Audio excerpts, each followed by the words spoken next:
You know, I didn't think I was going to do these on the new channel, but today I figured, what the heck, let's throw it back, let's do a themed poll session. Today the theme is floral, so all the moves are going to be related to flowers, because it's springtime, it's warm, the flowers are blooming, and look how pretty this dress is while I spin around in it.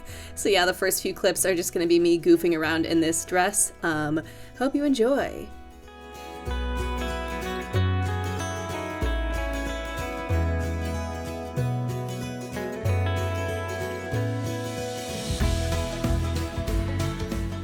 I even took some slow motion clips to show off the dress. Ooh, wow, look at these.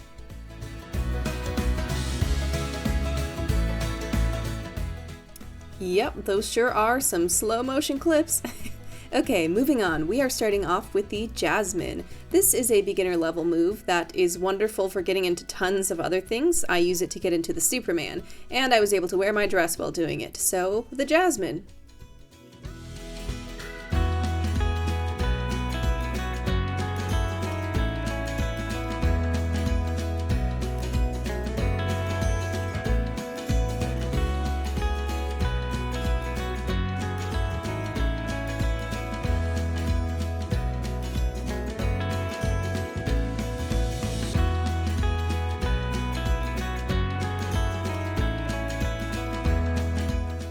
Gosh, this dress was just so fun to play around in. Okay, the Jasmine is pretty well known. I think almost all of us know the name of that one, but the rest of the tricks in this video came from my Pull Tricks book, and I had never heard of them before attempting them. They were just all the ones I could find that were named after flowers. So this is the Frodo, aka Tulip, and in my mind, extending my legs here makes it the extended Tulip, but no, it just makes it the extended Frodo.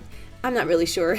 But anyway, that extension is really hard. That's something I've been working on for months and months because you have to have a pretty good pancake stretch. So I'm pretty pleased with how this one in particular looks.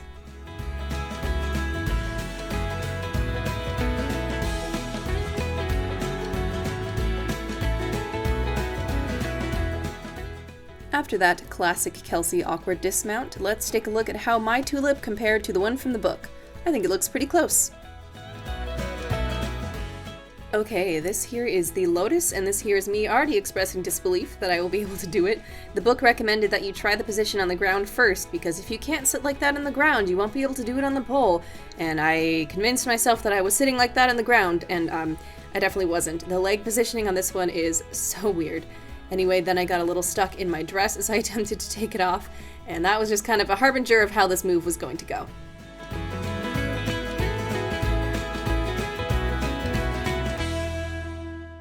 My playlist did give me this perfect description of what I was doing on the pole.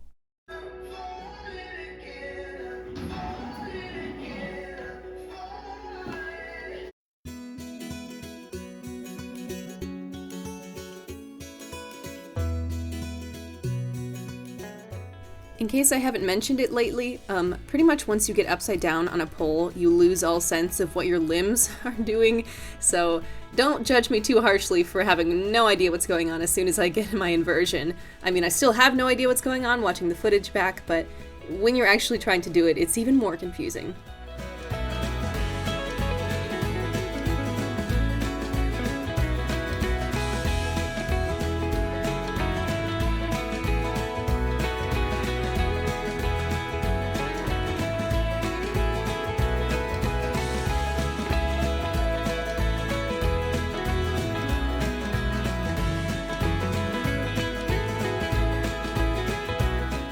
After not succeeding too much at the Lotus, it was time for a short musical interlude. There's nothing I can do. And apparently that hammy display distracted me enough that I didn't show you what I'm actually attempting here. This is the water lily, and holy crap, this first attempt was like stunningly good. It's not a full split, it just looks like one, but I was very pleased with myself for what I had accomplished there. For the rest of my attempts at it, my hands were pretty slippery, and I did not recreate that success.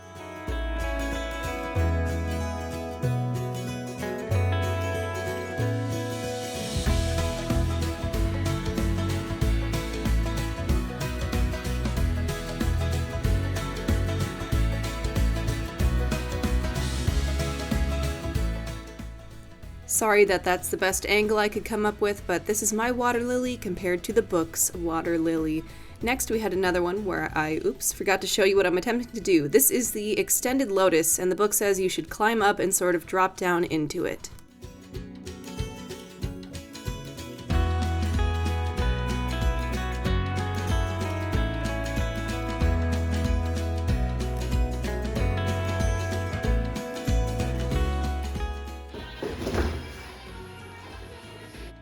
This side climb into the knee hook thing is just really weird and awkward. My body was naturally trying to just go into a full Jasmine because that's what I do to get into like a Superman from a climb, and I just was not able to do it from in the air. So I tried it from the ground, still couldn't really puzzle it out.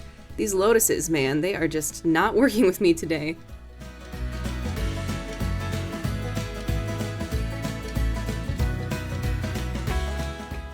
I ended up so tangled up in this attempt that I accidentally started spinning around in a genie. Whoops.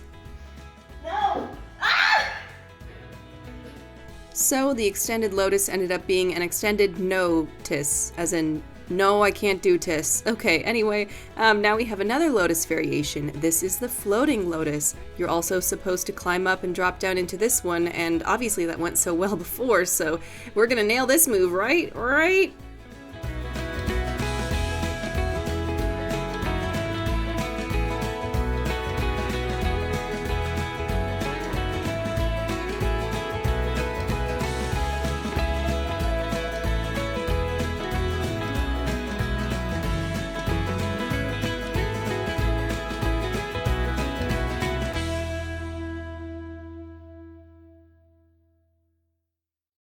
Alright, we got it! Okay, well, after that half a second hold, you can see in these comparison photos, I actually didn't even get it. She's doing something different with her bottom leg. I don't know, lotuses are hard. The last move is just the flower, and I was like, this looks like it's easy enough, and it's just called a flower. This will be perfect for the floral session.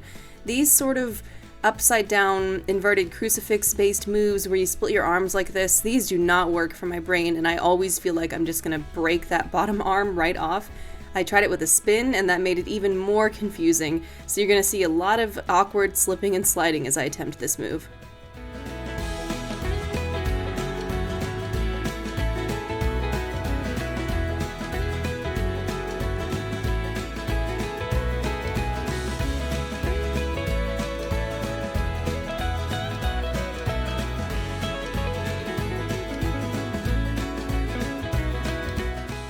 Some of you have told me before that these moves are easiest if you get the pole in between your knees, but I was just so exhausted at this point that that was not going to happen, so my best attempt doesn't look anything like the one from the book.